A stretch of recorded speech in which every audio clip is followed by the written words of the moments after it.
إن الحمد لله نحمده ونستعينه ونستغفره ونؤمن به ونتوكل عليه ونعوذ بالله أنفسنا ومن سيئات أعمالنا من يهده الله فلا مضل له ومن يضلل فلا هادي له وأشهد أن لا إله إلا الله وحده لا شريك له وأشهد أن محمدا عبده ورسوله أما بعد فإن خير الحديث كتاب الله وخير الحدي حدي محمد صلى الله عليه وسلم وشر الأمور محدثاتها وكل محدثة بدعة وكل بدعة ضلالة وكل ضلالة في النار.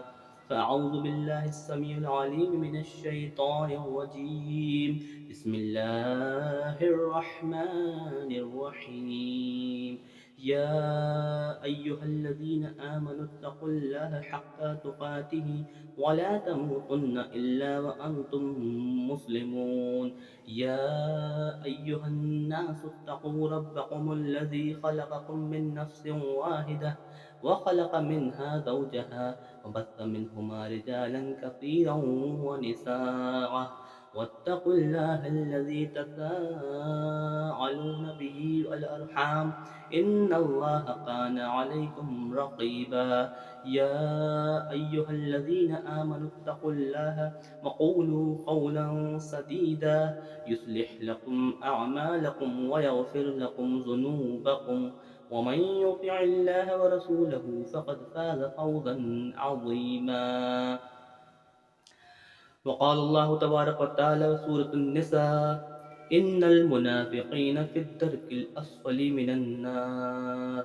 وقال الله تبارك وتعالى سورة التوبة استغفر لهم أو لا تستغفر لهم رب اشرح لي صدري ويسر لي أمري واحلل عقدة من لساني يفقه قولي. تمام تعریفیں اللہ رب العزت کے لیے ہیں، تو تمام مخلوقات کا رب ہے، پیدا کرتا ہے، جسے چاہتا ہے پیدا کرتا ہے. اور آخری محمد مصطفیٰ صلی اللہ علیہ وآلہ وسلم پر کروڑوں درود و سلام ہو. خطبہ مسنونہ کے بعد میں نے سورہ نساء کی ایک آیت کی تلاوت کی. ان المنافقین فی الدرک الاسفل من النار. منافق جہنم کے سب سے نچلے طبقے میں ہوں گے. منافق جہنم کے سب سے نچلے طبقے میں ہوں گے. منافق ورڈ ہم جب بھی قرآن پڑھتے ہیں تو ہم سنتے ہیں منافق.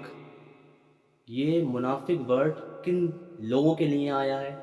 ہم قرآن پڑھتے ہیں، ہم سمجھتے ہیں کہ اس ٹائم کے جو منافق لوگ ہوتے تھے، جو لوگ ہوتے تھے، وہ اوپر سے تو اسلام کی چادر اوڑے ہوتے تھے، اوپر سے تو سب لگتا تھا کہ وہ اسلام میں داخل ہیں، لیکن اندر سے ان کے دل میں ایمان نہیں ہوتا تھا. اپنے لوگوں کے ساتھ جب وہ ملا کرتے تھے جا کے، تو وہ کہتے تھے ہم آپ کے ساتھ ہیں، اور اوپر ہم مسلمانوں کو تو ایسے ہی دھوکہ دے رہے ہیں، لیکن جب آپ مسلمانوں کے ساتھ ہوتے تو کہتے ہم آپ کے ساتھ ہیں. تو اللہ تعالیٰ نے اس قرآن مقدس میں یہ آیت نازل کی کہ ان المنافقین فی الدرک الاسفل من النار، کہ منافق جہنم کے سب سے نچلے طبقے میں ہوں گے. اچھا، دوسری جگہ اللہ رب العزت نے سورہ توبہ میں ارشاد فرمایا استغفر لہم او لا تستغفر لہم، کہ اے نبی صلی اللہ علیہ وسلم آپ ان کے لیے استغفار کریں یا نہ کریں، اللہ انہیں ہرگز نہیں بخشے. اسی کے آگے اللہ تعالیٰ ارشاد فرماتا ہے اے نبی صلی اللہ علیہ وسلم آپ ان کے لیے 70 بار بھی استغفار کریں، اللہ تعالیٰ تب بھی ان کو نہیں بخشے. تو اس آیت کے نزول کے مفہوم میں نبی کریم صلی اللہ علیہ وآلہ وسلم کیا ارشاد فرماتے ہیں کہ دراصل معاملہ 70 بار استغفار کرنے کا نہیں ہے. اگر مجھے امید ہوتی کہ میں ان کی مغفرت ہو جائے گی 70 بار سے زیادہ استغفار کروں تو میں 70 بار سے زیادہ کرتا، لیکن اب مجھے امید نہیں ہے کہ ان کی مغفرت ہوگی. تو آئیے میں اس منافق ورڈ سے آج میں آپ کو کچھ سمجھانا چاہتا ہوں کہ منافق، آج ہم لوگ جو یہ ورڈ ہم کو منافق سنتے ہیں تو ہم کیا سمجھتے ہیں کہ یہ تو اس ٹائم کے لوگوں کی بات چل رہی ہے قرآن پاک میں، کہ آج کے ٹائم میں بھی کوئی منافق ہو سکتا ہے یا نہیں ہو سکتا ہے. اس کے اوپر یہ میں آپ کو ایک چھوٹا سا درس دے رہا ہوں، اور اس منافق ورڈ سے صحابہ کرام کیا سمجھتے تھے اسے میں آپ کو یہ بتانا چاہوں گا وہ کتنا ڈرتے تھے کہ یہ ورڈ جب آتا تھا تو وہ کتنا ڈر جاتے تھے، ان کے دل کیسے پسیج جاتے تھے اس ورڈ سے، میں آپ کو یہ آج بتانا چاہتا ہوں۔ تو میں صحابہ کرام کے دو واقعات آپ کے سامنے پیش کرتا ہوں کہ جب وہ یہ ورڈ سنتے تھے اور اس سے ریلیٹڈ جو بھی بات سنتے تھے منافقت سے ریلیٹڈ، تو وہ کتنا ڈر جاتے تھے۔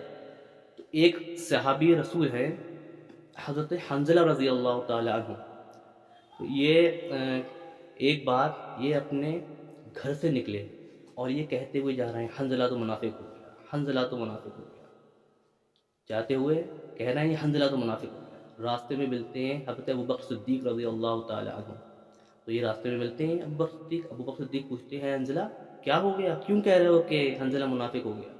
تو وہ کہتے ہیں کہ اے ابوبکر صدیق کہ دراصل میں جب نبی کریم صلی اللہ علیہ وآلہ وسلم کی خدمت میں بیٹھا ہوتا ہوں تو میرے دل کی کیفیت ایک الگ ہوتی ہے، جب میں اپنے گھر میں چلا جاتا ہوں، کسی کام میں لگ جاتا ہوں اور کسی کام وغیرہ میں لگ جاتا ہوں تو میرے دل کی کیفیت الگ ہوتی ہے۔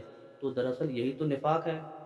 تو اس پہ حضرت ابوبکر صدیق چاہتے تو وہ کہہ سکتے تھے، وہ خود بتا دیتے کہ یہ نفاق نہیں ہے، منافقت نہیں ہے۔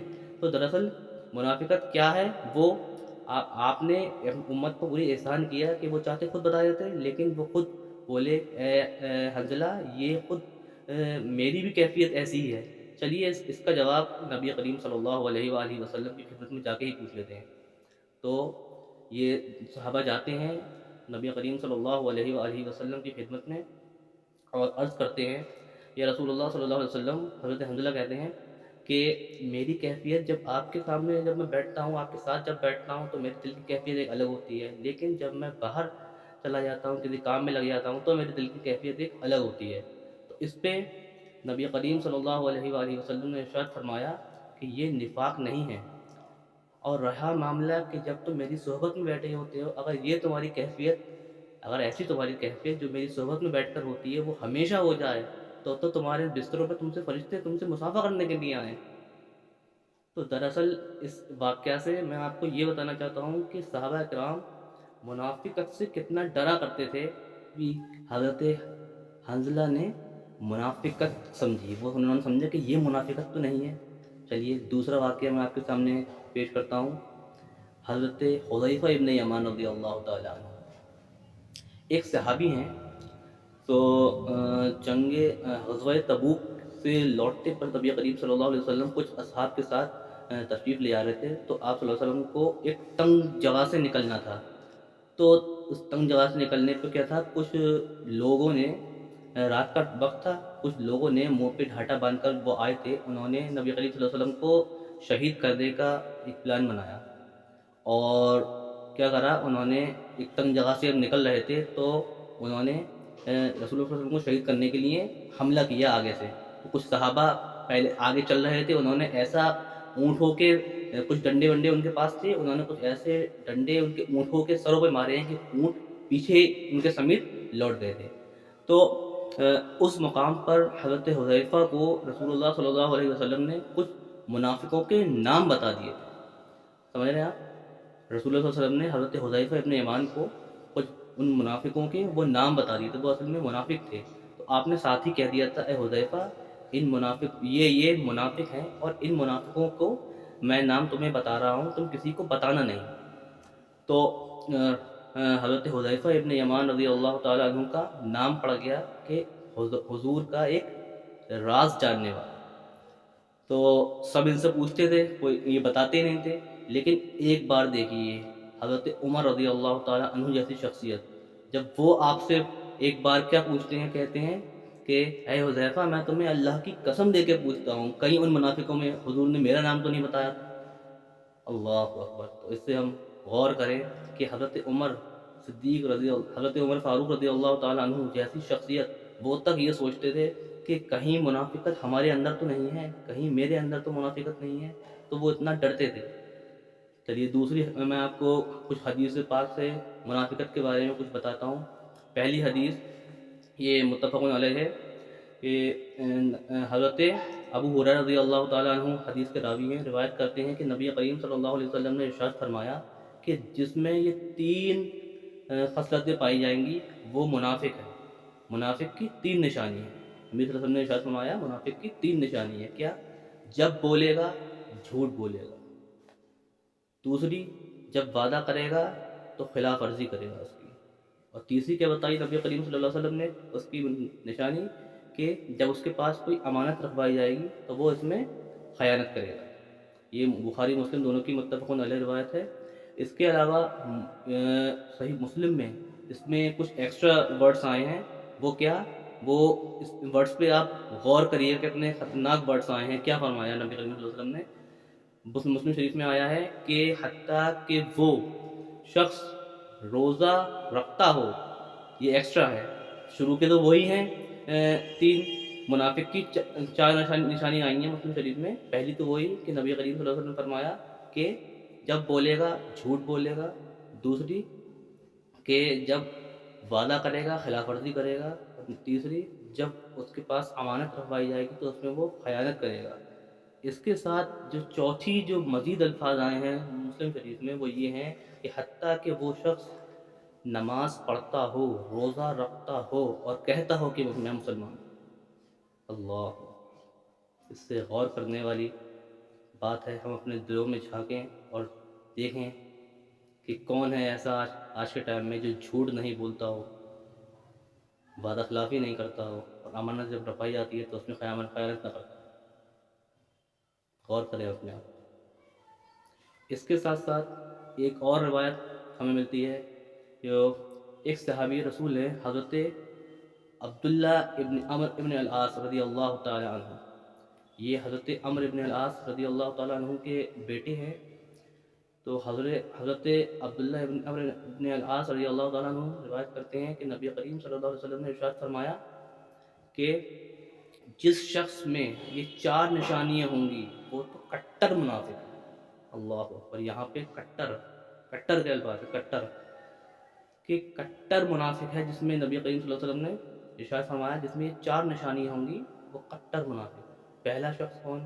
جو وہی شروع کی جو 3 بتایا آپ نے، کہ جب وہ بولے گا جھوٹ بولے گا، دوسرا جب اس کے پاس جب وہ وعدہ کرے گا وعدہ خلافی کرے گا، اور تیسرا جب اس کے پاس کوئی امانت رکھوائی جائے گی تو اس میں وہ خیانت کرے گا، اور چوتھا آپ نے مزید فرمایا کہ وہ جب بھی فضول کی باتیں کر کے لڑا کرے گا۔ یہ بتائیے، یہ اللہ کے رسول صلی اللہ علیہ وسلم نے ارشاد فرمایا فضول کی باتیں نکال کے وہ لڑائی جھگڑا کرا کرے گا۔ یہ 4 نشانیاں آپ صلی اللہ علیہ وسلم نے ارشاد فرمائی ہیں منافقت کے بارے میں۔ اور غور کریں کہ آج ہم سب سے سمجھتے ہیں، جب بھی قرآن پڑھتے ہیں جو لوگ سمجھتے ہیں منافق کون ہوتے ہیں، وہ صرف یہی قرآن پڑھ کے سمجھتے ہیں یہ تو اس وقت کے لوگوں کی بات چل رہی ہے، لیکن منافق کون کون ہیں، صحابہ کرام کیسے کیسے ڈرا کرتے تھے، کتنا ڈرا کرتے تھے اس ورڈ سے، میں نے آپ کے سامنے آج رکھا ہے۔ اللہ تعالیٰ رب العزت سے دعا ہے کہ وہ ہمیں منافقت سے پاک رکھے اور ہم سب کے گناہوں کو معاف فرمائے۔ وآخر دعوانا والحمد للہ رب العالمین۔